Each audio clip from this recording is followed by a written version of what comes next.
if you're uncomfortable on sales calls, you're not going to be able to do this. Hmm. You're going to try to stick to this script that somebody, Joe Blow on the internet gave you. And if somebody gives you an answer that doesn't fall into that, you don't know what to do. Sales call is a conversation. That's all. Yep. It's just a conversation. Yep. One of the things that are invaluable to me are the moments that I get to create with my family. Those moments become memories. What Absolutely. did that feel like? First of all, it was exhausting. It was exhausting. People say burnout, and I don't think we really, really talk about the intricate impacts. My health was impacted. My sleep was impacted. My hair was coming out. My eyebrows were coming out. Like, what? I know eyebrows can come out, but I didn't know stress can make your eyebrows come out. Like,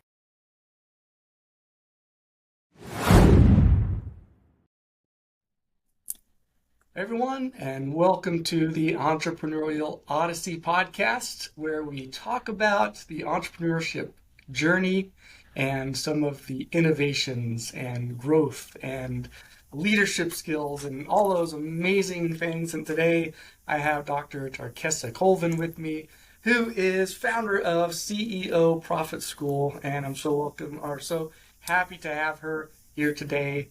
And welcome, Tar'kesa. Why don't you take just a minute, kind of introduce okay, yourself a little bit, and and then we'll just roll from there. absolutely. So I am Dr. Tar'kesa Colvin. I like to consider myself the best of both worlds, and what I mean by that is I was born in the South and raised in the North. Nice. Well centered. Yeah, I'm focused. I'm super focused on everything. No, but I currently live in the South. My husband is former military. We have 4 children. That includes 2 fur babies, and I also have a grandkitten. Oh, wow. Didn't know Congrats. that was a thing until my daughter came home from college, and said, "Here's your grandkitten," and I was like, Hmm. "Nice." I needed Well, that, sure. yeah. So my entrepreneurship journey started when I was 6 years old, and I was cut down in Mhm. my prime because of a supply chain issue. Oh. Yeah, I was mixing up kind of a sweet treat in the kitchen, and my mom was like, "Where are all my baggies going?" So she completely shut me down. Oh, So man. that derailed my moguldom, but I didn't stop there. I actually started out as an author, and that journey was it was a little questionable because getting into those big houses is a whole thing. And anybody who's ever done that, it can be very challenging to get people to see the worlds that you weave. So from that, I actually started my first business as a publishing consultant. And from there, because I was teaching authors more business, I ended up doing what I do today, which is essentially helping women in business specifically to scale their businesses without their businesses crushing them and killing their social life and freedom and time freedom and all of those things. So that's my jam, and I love it. Well, that's great. So, tell me a little bit about as a 6-year-old, taking you back to that time. What was going through your head? So, it was the 80s for those of us who can remember that time or who were there for it. It was the 80s, and school was a little bit different. There weren't, you didn't chew gum in class and all the things, right? And so, and so my friends and I, we would take little Kool-Aid packets and we would mix them with sugar and put them in little baggies. This sounds bad. And put them in little baggies. And so every Hmm. now and then throughout the day, we could, sneak a Hmm. sweet treat. Hmm. And I was charging like a nickel, a nickel a bag. For this sounds really bad and really salacious, but it's really not. I promise, it's really not that bad. And so, but like I said, my mom never even cared that the Kool-Aid part was missing or that the sugar. She's like, "Where are all my baggies?" So apparently, that was the higher priced, that was the higher priced commodity in my whole little setup. Hmm. But that came from seeing that there was a need for something and me being like, "I can fix that." Problem. I can get us some candy or some sugar. Hmm. So yeah, Hmm. That's amazing. So already at 6, you're finding needs and filling those needs and starting your entrepreneurial journey. at 6. That's amazing. All right. So obviously that's not what you're doing now. No, Uh, no. so let's talk a little bit about what is it that you're doing now to work with CEOs, and just tell us a little bit about that. Give us a little background on that. So my my corporate career, my corporate history, I worked in the healthcare arena and more on the operations, not hospital per se, but claims processing, insurance, outsourcing of those types of things. And I was really good at it. I was really good at improving processes. I was good as a leader. I was a good as a leader of people and good as a leader of systems. So that kind of honed my skills. But as a business owner, what I realized was my peers, the people around me who were leading businesses, were good employees, but they didn't have leadership skills. And they certainly didn't have business leadership skills. So what Mhm. would happen is they would launch these businesses and then become an employee. And it's like, well, who's going to make this? Who's going to make decisions? Who's going to, create the sales schedule and the marketing calendar and all of these things? And they're like, hmm. And so, it helps solidify a theory that I've had for many years is that just because you're a great employee doesn't mean you're going to be a great leader. And that's something we see in corporate. We've all had a boss where it's like, how did you get here? I mean, you're nice, but you're Mhm. not good at this. This isn't your Mhm. jam. Mhm. And so that's kind of how I came into this, was wanting to make sure that people like me who are good at things, good at tasks, good at processes and getting things done also took the time to hone in and improve their leadership skills, because it's a whole other world when the company is yours. Right. So, it's interesting that you say that because I think a lot of people don't realize that leadership is a skill and it's a skill that you can hone. There's some people just they have great ideas Yeah, and they're good at, they can start a business. But, if you find that you're not growing or people aren't performing, it's right. not always their fault. You know, No. sometimes they need direction Yeah, and they need the training, but that doesn't mean that if you're not doing well and the employees aren't performing, that's not a skill that you can acquire. You can learn to be a good leader. you There's can. certain techniques and tactics and the way you talk to people. And Absolutely. what are some of the things that you do to help business owners identify some of the weaknesses that they have when it comes to leadership? So I am a numbers girl. I'm a numbers girl, and don't even get me started on how much I love Excel. It's a whole thing. Um, so what I usually do is use the numbers to make it make sense. Because a lot of times people think, leadership is tough decisions and I don't have time for to be touchy feely, and that's not actually true. Leadership is about reviewing data that's presented to you and making decisions accordingly. And a large part of what I do is help people. I'm like the data whisperer, right? I help people to really understand what their businesses are telling them, whatever their launch numbers are. Because we get in our feelings, we don't look at that. It's like, oh, I didn't get however many, a million people to sign up, so my launch was a failure. And it's like, was it really? How many people opened your emails? How many people clicked on your ad? So you can start to break down, like, my messaging is good, my landing page wasn't so good, or I didn't clearly express what they got, or whatever the thing is. But your business will tell you that. The numbers will tell you that, so that you can make better decisions and you don't feel like you're just, trying to catch fireflies with a batting mitt. I don't know where that came from. That was the Southern in me. That's a good Um, one. but so that part. And one of the things that I love to do is teach what I call COI. Well, I don't call it that, but COI is the cost of inaction. We all talk about ROI, especially in business, right? We want to know, what's the return? What's the return on the investment? But COI, the cost of inaction, is what I use to help people understand, especially those newer business leaders who grew fast, Mhm. what it cost them to not delegate, or what it cost them to not have processes documented, those types of things. So a prime example would be when I was doing publishing consulting, my hourly rate was $1,250. I knew this because in an hour I can help you get an outline done and up to 10,000 words drafted, right? It's my skill set. Mhm. But now if I'm going to go into Canva for 6 hours trying to center something, Mhm. Yep. that's not my skill set. I'm costing my company $1,250 for an hour. And if that's 2 hours, I've cost, more and Mm-hmm. more. Mm-hmm. Whereas I could have gone to Fiverr or Upwork, paid a couple $100, $5, $10 to get Mm-hmm. somebody who that is their skill set to do it. Mm-hmm. So the cost of inaction, the cost of not taking the action of delegating cost my company thousands of dollars. Yeah. When I do that exercise with my clients, they're like, oh, wearing all the hats isn't cool. It's not. It's Right. not the goal, right? So that's one of the tools that I use to kind of help unlock that leadership thinking. Right. Right. Why is it that you think business owners have such a hard time letting go? I think it's fear. Fear. Like if I don't have my arms around everything, then it's not right. And also, if I get help, my success isn't valid. It's a mindset thing.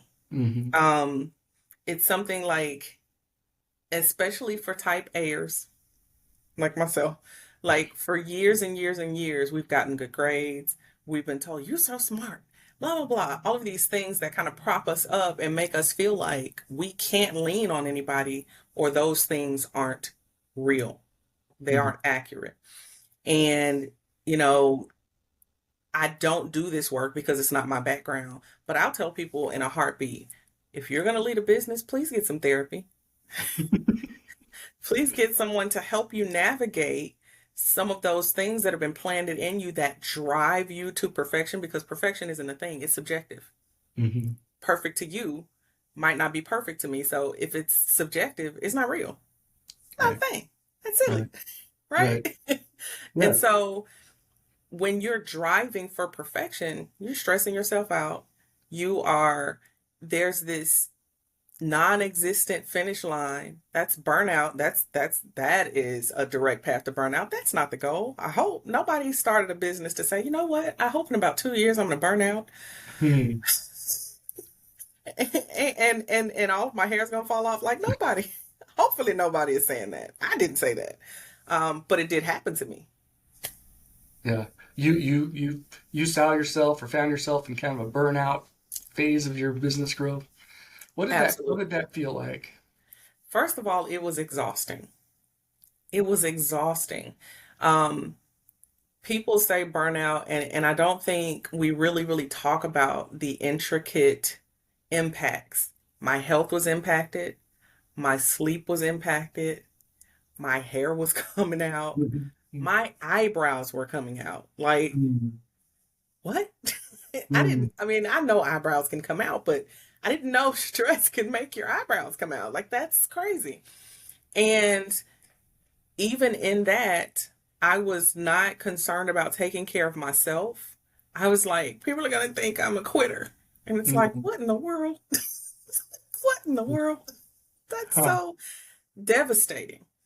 Right. But it made me sit down and really take care of myself. And that's actually how I ended up transitioning out of my old business, which it was successful. I got that business to six figures in just 8 months. Hmm. I had processes, frameworks. I had my pipeline filled. I had I had all of the things that we desire, that we dream of. Hmm. And what I didn't have was a business that was built on boundaries at all. I do Hmm. not recommend 0 stars, by the way.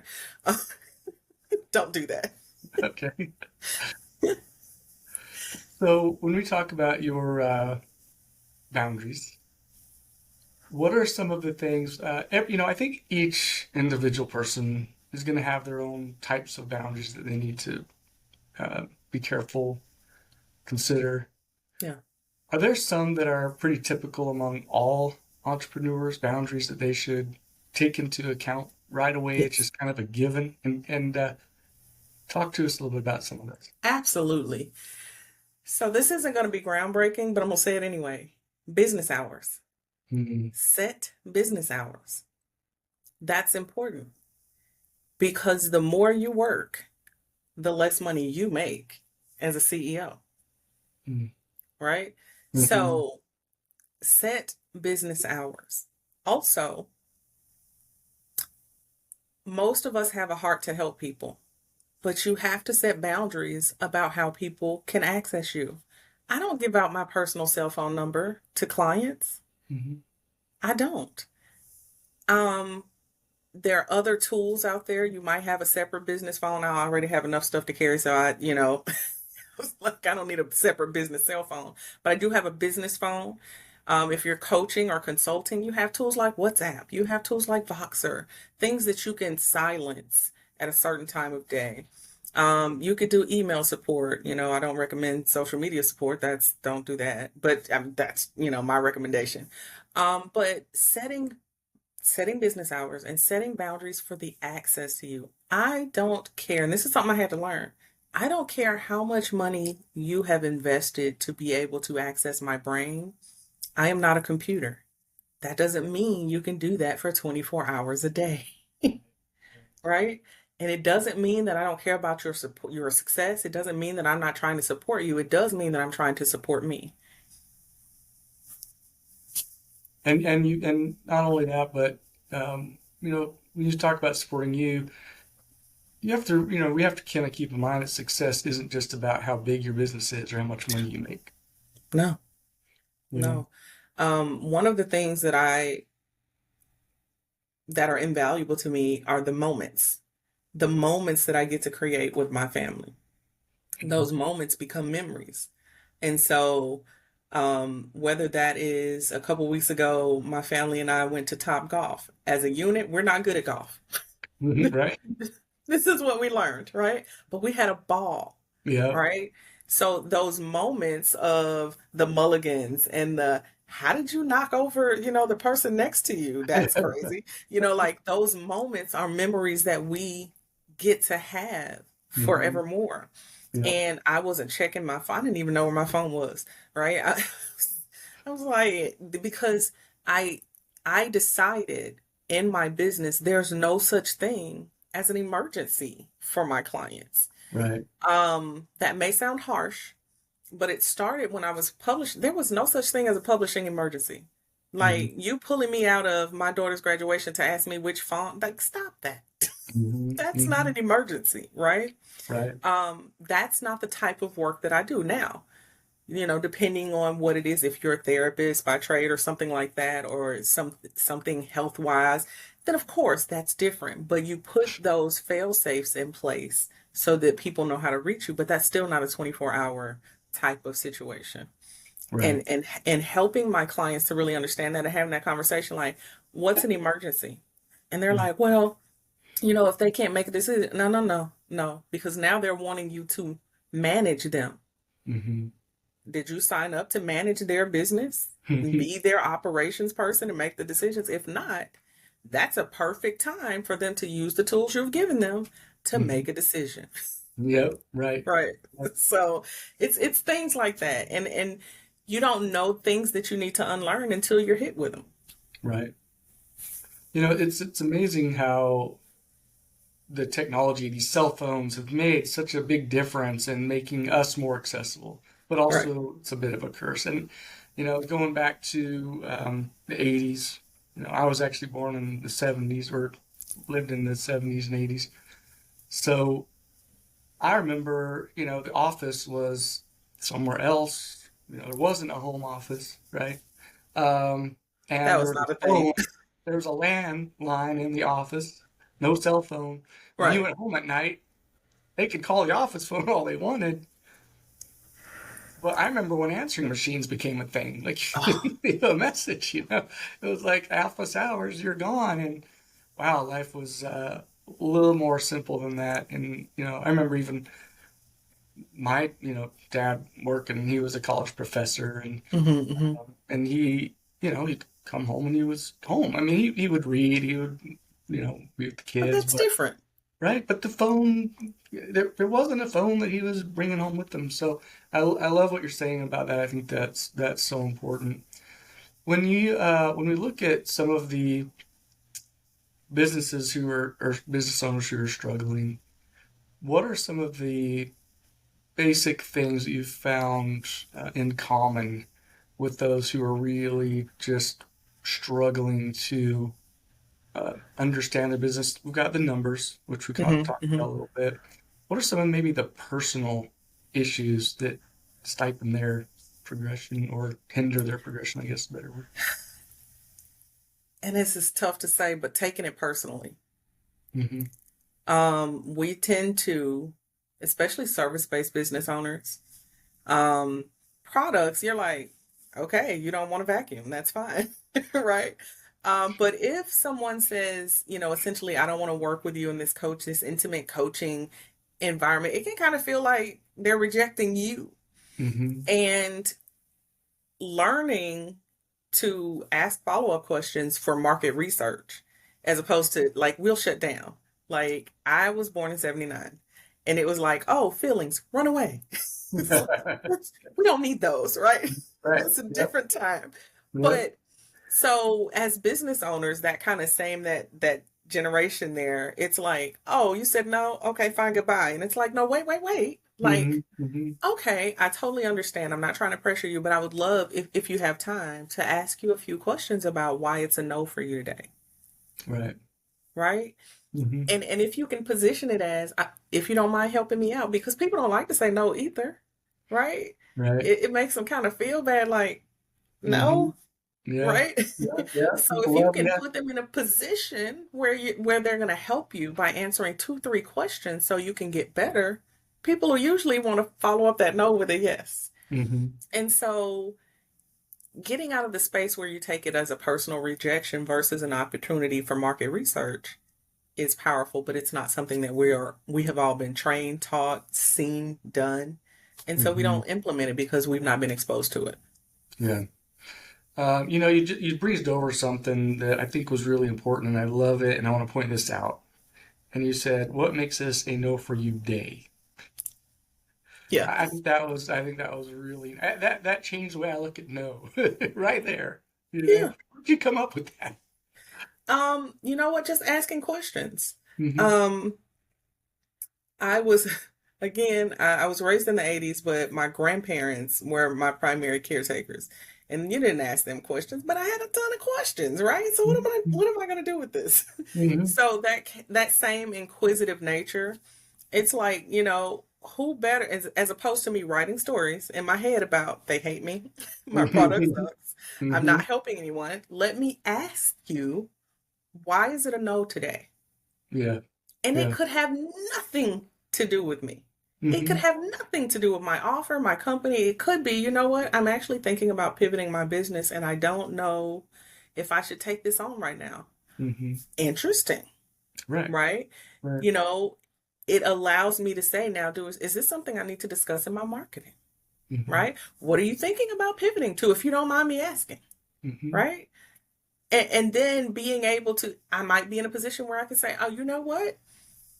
Something, whatever elements XYZ in my offer or in my service would be perfect for that, actually, because you would be starting from scratch and we would be like, you see how it just, Right, because right. I have more information, I can better have a conversation. The other part of that is this: if you're uncomfortable on sales calls, you're not going to be able to do this. Hmm. You're going to try to stick to this script that somebody, Joe Blow on the internet gave you. And if somebody gives you an answer that doesn't fall into that, you don't know what to do.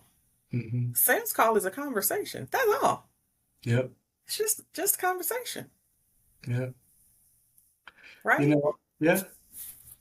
I remember, I don't remember who said it, but they were talking about how sales is essentially a transfer of energy from Hmm. one person to another.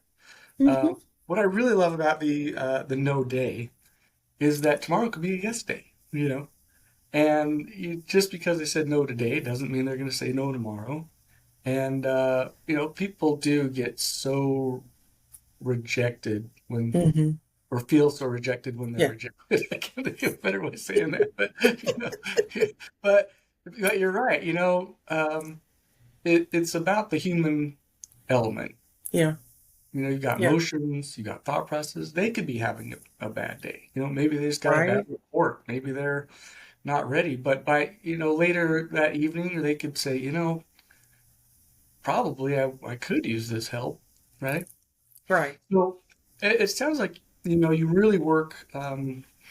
with different types of business, who is like your ideal client? My ideal client actually has skin in the game. They're established. And what I mean by that, I'm not saying you got to, have some corporate office. What I am saying though, you're at least at the 3 year mark. Usually at the 3 year mark, we've proven some things to ourselves and Hmm. about our offers or services. Um, Also, that's usually where people get into what I call the break even hamster wheel. So they feel like they're not making progress, but they really are. Hmm. They're smack dab in that growth phase. People often use growth and scaling interchangeably. They're actually two different things. Hmm. Growth means that essentially you're making money at the same level you're spending money. Right. I've been in growth all my life. No. Um, but Yeah. scaling is where you are specifically looking at how you can continue to increase your revenue and profits while lowering your expenses. Yep. And so that's kind of having that conversation even helps people understand like you're successful. You've just outgrown this hamster wheel of the growth phase. And you understand that I am making money, but I'm spending money and I don't have a large profit margin. Right. And again, when you come into a business and you create a business that's based on a passion, like, like supplying sweets to other sixth year Right. Right. Right. in school, right? Like I didn't understand how much my products cost. No, but when you come into a business and it's heart centered, which is something we hear a lot in the online space, the business part kind of gets skipped over.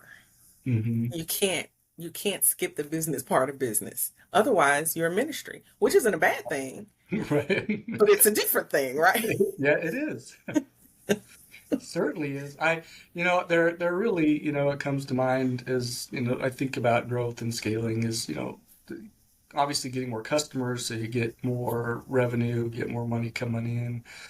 But and then you have the scaling side of it, and I think people get stuck in both those areas. One, Yeah. how do I get more clients? And the second most important thing is how do I scale it so that I can continue to be profitable even though Hmm. I need help? And Yeah.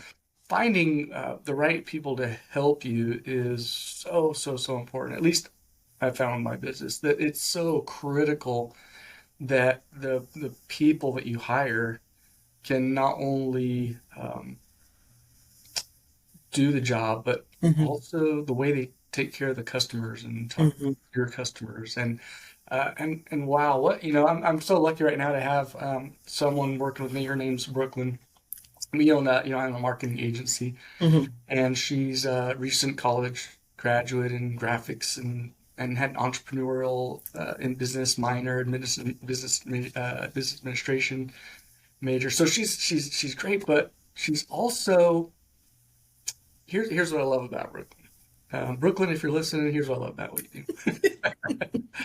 I don't know if she'll hear this, but she the other day I was talking to her about Google Analytics, and you love analytics, so you know how important it is to track people are coming to the Everything. website. Are they buying? Are they not buying? Where did they get stuck? That kind Yeah. of stuff. And I said, I really would like to get a little bit more in depth for this particular customer on the analytics and conversion tracking side, so we can tell where their money's going and if it's being spent wisely and how we can change it. And it's all the same kind of stuff that you teach on a very small scale, kind of per customer acquisition Yeah. model. And she said, yeah, I've actually been taking a Udemy class on that. And it wasn't something that I had asked her to do. She just Nice. decided she was going to go on there and what are all the things that we're dealing with in marketing. And she started taking these different Udemy classes and investing in these little classes on her own without me even asking, just so Yeah. she could get better at what she does. And, Yeah. it's so hard to find people that will do that today. It is. And you know what? I think that's a part of documentation though.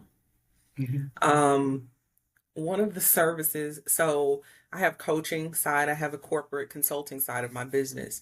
And one of the resources that, and you're going to love this, one of the resources that I love to talk to, especially HR departments about, is the art of crafting not only a compelling job description, but one that repels people that Hmm. won't move your company's mission forward. Yep. So important. And the amount of conversations that I have with HR representatives who are like, I never thought about this. I just copied and pasted this and, change a couple words and post the thing. And I'm like, and so what happens is you have people who are just going through mass applying because the title says this, and don't be afraid to say this position is not for you. If the same way that we do with marketing our services or whatnot, but in the corporate arena they don't necessarily have that lens. Hmm. And so when I have that conversation, they're like, I never thought to say who it's not for. Right. Right. Because if I see something that says this is not for people who like to smile all the time, I'm like, moving right along. Hmm. Right, I'm like, I'm going to self unidentify. Goodbye. Right. No. You while never and find while the smiler. Right. And so, but seriously, no, while hopefully they wouldn't be putting that in there, but putting things in there that say, people who struggle with self accountability, this is not Hmm. for you Hmm. Yep. because, XYZ in this environment, it's required in order for you to succeed. Hmm. I'm just saying. If Hmm. I know, I might not say it out loud, but I might be like, oh, that sounds hard. Next. Hmm. Right. Yep. So those are some of the things that we don't even think about, even as a small or a solopreneur, however, all the labels out there. But we don't even think about that. When you're bringing people on, the first thing we ask is, how much is it? Hmm. We don't really, really look at their skill set in alignment with what we need. Right. And if we don't have processes documented, it's a whole other wild, wild west out there. Yeah. Right.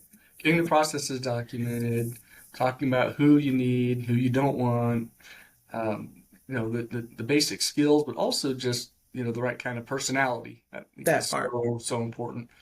Now, you had mentioned a little bit, I think a while ago, we were talking a little bit about how you shifted gears into the business coaching, and I think you said from like publishing help. Absolutely. Publishing consulting. Yeah, what was, first of all, talk to us a little bit about publishing and some of the Okay. things. So, I mean, I might as well utilize the skills that you have, even if that's not the business you're in right now. So let's talk a little bit about, let's say there is a business owner who wants to be a coach. Hmm. And how important is it for them to publish something for that credibility? And how It hard is is it? And critical. I It know. is So I'm taking open this up. It's critical. And I'll tell you why. Yeah. Books are seen as kind of that first, notch, if you will, in your belt of being a thought leader. Hmm. Um, Another option, it's still around publishing, is if you have something published in a journal academically or something like that. Those are the first steps to you being viewed as a thought leader. Hmm. And so my publishing journey, it Hmm. came because I tried to go the traditional route, and I started out writing fiction. Hmm. And I tried to go the traditional route, and I was devastated because I Hmm. got all of these flowery responses, and they would start out like, "You're an amazing storyteller. You had me on the edge of my seat," and I'm like, "This is the moment." And then it would say, "But do you have anything about vampires or werewolves?" And I'm like, "No, because I'm an adult." Like, I'm you know and so the last rejection letter, speaking of rejection, the last rejection letter that I got, the representative said, you will never be published unless you learn to write to trend. I didn't know what that meant, Hmm. but essentially what it means is we want to make it easy for us to promote and market whatever it is we buy from you. So if you can kind of keep an eye on this whole Twilight scene and maybe write Hmm. something about that or in Yeah. alignment with that, that'd be great. And I'm like, I don't want to write about vampires. Right. Right. I don't hang out with them. I don't know. No, Right. but so essentially what happened is for 2 years I had writer's block. Hmm. And then a friend of mine who was mean to me at the time, I felt like, but she was instrumental in me getting myself together. She said, "Are you going to let these people write your story?" And I was Right. like, Right. well, no, Hmm. Hmm. meanie. No, but she was right. Yeah. And so I started writing and researching about independent publishing and everything at that time. self-publishing, independent publishing, everything about it at that time was negative. People were like, it's poor quality. It's blah, blah, blah. Like, why does it have to be that? Is that just an assumption? Because, and then I started buying self-published books. And I was like, this is good. Mm-hmm. So it wasn't the writing that was the issue. It was the business side. Right. People didn't know how to promote books. I became the crash test dummy for publishing. I Mm-hmm. wrote ultimately 19 books in 6 years, Well. learning the different platforms, learning what worked, what didn't, learning what was expensive when publishing, like color pages, graphics, all of those things, Mm-hmm. because I'm a numbers girl and Right. numbers make things make sense for me. I might be a little neurospicy too. I throw that out there and let people know. Think a little different. Okay. But what happened is ultimately I wasn't teaching people how to publish. I was offering services that help them go from idea to finished product because that's one of the things too. It's a process. People are like, I don't have time. I need to make time. And so my theory is this: if you could make time, there would be more than 24 hours in everybody's day. Mm-hmm. So Yep. that's when you say that, your brain says, that's not a thing. We don't have to do that. That's Yep. not real. Right. But if you say, I need to set time, then your Yep. brain starts doing something different. Like, oh, well, we Yep. have time between this time and this time Mm-hmm. that you could set time. And Right. so I would help people with that. But then beautiful thing happened. I'm a formula person. I like Yep. to be able to have processes that's repeatable. That's the point of doing business. I came up with, out of all of my work, what I call the $254,000 per book formula. And I started teaching that to people who had already published and helping them to understand once you publish a book, you started a business. Right. You Right. just got to know how to leverage it. Right. And I would get into things like author business models. People would be like, "Oh, what now?" I'm Mm-hmm. like, "What's your author business model? Mm-hmm. Are you James Patterson and you can churn them out, Right. every month? If that's not you, you're gonna need to do something. You're gonna need to Right. do something else, right? Right. Do you couple speaking with your book? Mm-hmm. Do you couple consulting with your book, coaching with your book? Do you have events that are tied into your book? Do you support whatever the message is in your book with sponsorships? Those are author business models. Mm-hmm.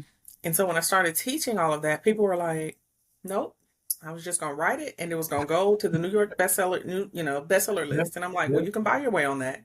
So let's change the perspective. And so I'm going to share with you, Yeah. and whoever's listening, feel free to write this down because I still use this with my business clients today. What I would tell my authors is the number of books that you sell is a clear indicator of the number of lives you've impacted. Mm-hmm. If the number of sales for the month is zero, is that okay with you? Yeah. Probably not. Probably not. Hopefully not. Right. And so that's a way to get people out of looking Mhm. at themselves like it's all about me. I am not saying you don't matter in your business, but there are some emotional things that we do that kind of hold us up. And it's like, that doesn't even apply here. That Yeah. doesn't go here. And so that's how I get my business clients to sell. And that's how I got my authors to sell. Right. So that's kind of how that happened. But if you'll notice, I went more from helping people to get the books out of their heads to Mm-hmm. leveraging the book as a business once they got it out of their head. Because after that, they were like, okay, then what? Now what? Right. Right. I don't want to have a garage full of books. What am I Yep. supposed to do now? Yep. Right. And that's how I got into, and realistically, I have been doing business coaching the whole time. I have a natural business acumen. And even though I've got the degrees and all of that, which that's a whole other story, Rob. Like Yeah. at some point I was like, I have natural business acumen. I should probably go to school and learn the skills that support what I'm already doing. And I was like, that is so silly, but I did it. Nice. Good. Good. I did it. And here we are today.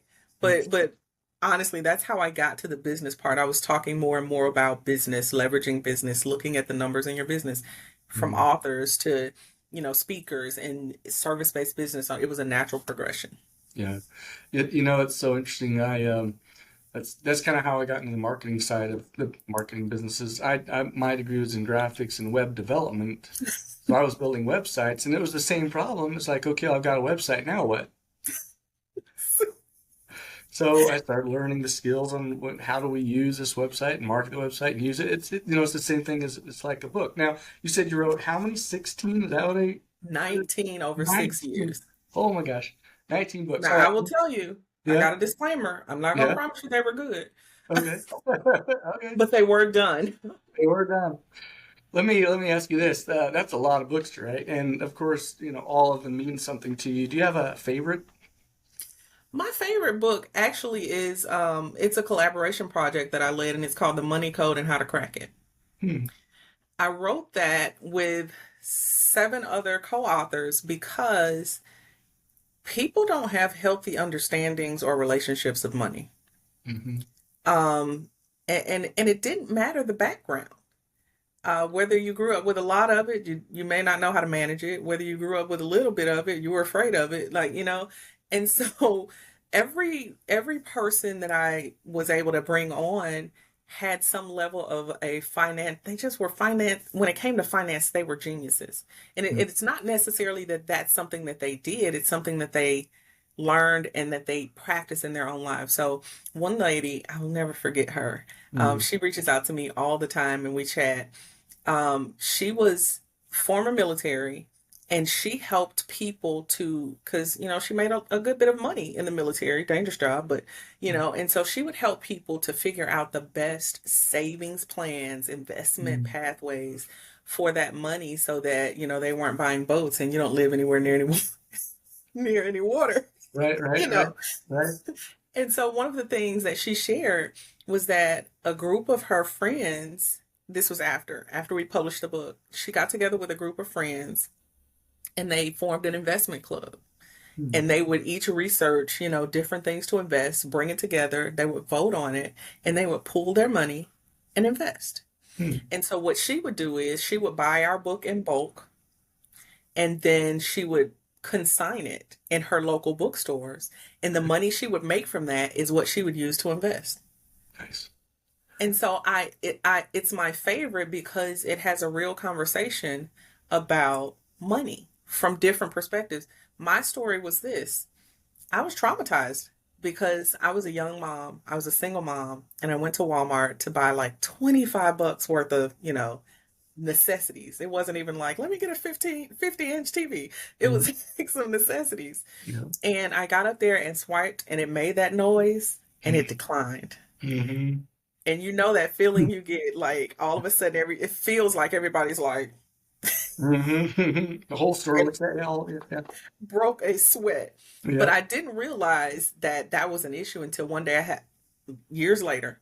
I'm in the South, so you get libation however you can. So there's like there's like this vending machine outside the grocery store. I'm like, yeah, it's hot, I'm parched. And Hmm. it took debit card, and I'm like, great. I pulled out two debit cards to buy one soda Hmm. just in case. Right, right. Wow. And that's when I realized I need to deal with this Hmm. because I don't want to feel like that. The Hmm. feeling of it didn't help me have a better relationship with money. Yeah. So that's why that's one of my favorite books. Yeah. That's fantastic. So is it for sale on Amazon or like where can other people Absolutely. buy it? You Yeah. can get it everywhere. All right. Well, I need to make sure that that link is in the description of this podcast because I think, I would love for people to be able to go out and buy that. I will definitely put that in there. So, on your entrepreneurial journey, I'm sure Hmm. you've surmised some very interesting points along the way, just conversation points and Yeah. do's and do nots. And let's say, just give you kind of an open forum here just to talk about entrepreneurship in general. Okay. And that is, tell us a little bit about your feelings on entrepreneurship, why you should, why you shouldn't. Okay. Kind of talk about that a little bit. Okay. So entrepreneurship is not for everybody. Hmm. It is not an easy way to escape a bad job. People don't often want to say that, but I'm going to say it. Entrepreneurship is not necessarily an escape, not at the beginning. And it's not, when I came into the online space specifically, laptop lifestyle was a thing. Like everybody talked about it, which, in retrospect, I'm like, that sounds horrible. Um, once you get sand in your shoe, it's there. Hmm. You want to take your laptop? That's silly. No, but um, I understand that the whole premise of that was to help people understand the freedom that could come from entrepreneurship. And that's absolutely true. Hmm. That is Yeah. absolutely true. However, and a comma. Right, You right. have to have the right foundation. Yeah. We tend to jump into entrepreneurship with the doing immediately. Hmm. And a lot of time, that's because there's some type of desperation, whether that's for I need to make more money because my actual 9 to 5 isn't paying me well, or I want to position myself to leave some company that's not treating me well. But Right, if you don't put the foundational pieces in place, all you're going to do is build a business that don't treat you well either, right. right? Hmm. Most of the time, and this is the simplest thing, I gotta say this. Most of the time, we skip the part where we actually set up a business entity and a separate bank account. Hmm. If I don't know where people are on their journey, but if you haven't done that, stop doing everything that you're doing today and do that. Right. Make sure that you are a legally formed entity, whatever that is, whatever works best for you, and make sure that your business assets have a place to land. Hmm. Because once you start selling, if you get into a situation where you're what they call commingling funds, you're going to have some issues. Right. And Yep. I'm sure you don't want those. We don't have to go into what they are, but I'm sure people can guess. Hmm. And this isn't legal advice, this is business advice. Right, right. This is business advice. Also, when you do that, from day one, start thinking about what your salary is as the business leader. When I started out, my salary was this is horrible. My salary was $250 a month because I Mhm. needed that for my credit card. Right, right. That's it, Hmm. right? And I know people today, they have multi-million-dollar companies and they have a $40,000 salary, and that's great. And Hmm. people are like, no, wait, how? Business assets and all the things. Again, Hmm. I don't give tax advice, Yep. but businesses can own assets. Right. Yep. You know, they income revenue is taxed, debt necessarily is not, Right, right? right. Again, not tax advice. Right, right. No, yeah, yeah. And But it's interesting because I wonder how many people are picking up what you're putting down, because there, there are a lot of things that, you hear about CEOs and stuff that pay themselves $1 a year, but man, yeah, they got a lot of stuff. yeah, yeah. And the company has a lot of stuff. I just happen Yeah. to be, this is one of the benefits as an Hmm. employee of the company. But Yep. again, none of that is going to make sense if you haven't officially established Yeah. your organization as just that, an entity, an organization. Yep. And And that so does have to be done. Yep. that and that's the key. That's the strong foundation. You can't build up. Like, would you live in a house that didn't have a foundation? I don't want to. Hmm. I Hmm. don't think that's safe. Hmm. So the same thing with your business. We tend to try to build from the top down, and that's not how it works. That's not how any of this works. Right, right. So that would be my tip. Make sure that your foundation is strong. Make Yep. sure that your business is established as an actual entity. Make sure that you have somewhere for the assets that you are working to bring in, Yep. the partnerships, the sponsorships, whatever, the actual revenue. Make sure you have somewhere for that to land. And then Yeah. like the third piece I'm going to say is at the very least, have a contract. Right. Have a contract if you're offering services. Know what the contract says. If you download something off the internet, make sure it applies to your state where your business where your business is registered. Make Hmm. sure that it applies to the services and or goods that you are providing. Make sure that if there's some type of licensing, which that's a whole thing, you and I should talk about that on another on another episode. But licensing your courses, your content, make sure that that is clearly documented. Yeah. Why? Because sometimes people. Right, Sometimes, right. Yep. people will say, I didn't like this course. And they may have gone through, you can look on the back end and see that they went through every module. Hmm. And then they may say, I never even got this. And you might find yourself trying to dispute some things. Make sure that make Hmm. sure you're covered. Right. CYA, everybody knows that one. Right. So Yep. those are some things that I would say. They're not sexy. Yeah. They're not, about the beautiful branding. They're not about that, but they are certainly necessary building blocks for your foundation for your business. Yeah. And there are definitely upsides to entrepreneurship, downsides. And absolutely, the legal structure, so important. Not only, like you say, for your protection, but also for your optimization of your Yeah, resources, you know. absolutely. So that's very good advice. But you're right. I mean, if you're quitting your job to go into this because you don't like having a boss, well, guess what? You now have about 10, 20, 30 bosses, depending on how many clients you have, right? So Right, you have to, and so you have to have a good system, right? right. In order to deal with that. And like you said earlier, be able to turn off the phone and get away from it and manage those Absolutely. expectations and, so important. So, yeah, I feel like we just kind of went back full circle to where we started. I think it's probably time to sum up. I've had a blast. Yeah, yeah. It has been fun. Such good advice. So many good things. I'll definitely make sure that we've got links to your website in our Perfect. description and where to buy that book. And Absolutely. obviously, I appreciate you taking the time to be on this podcast with me. And I love your smile, love your attitude. Thank you. I just think it's amazing, and I just again I appreciate you taking the time to do that. So thank you so much. I Thank you. think at this point we will go ahead and end it. And any last words or anything you want to end with? Absolutely. My first tagline in my first business was do it the way you dreamed it. Hmm. Um, I've adapted that a little bit today to say do it the way you dreamed it and do it well. So that is my last bit of advice. Do it the way you dreamed it and do it well.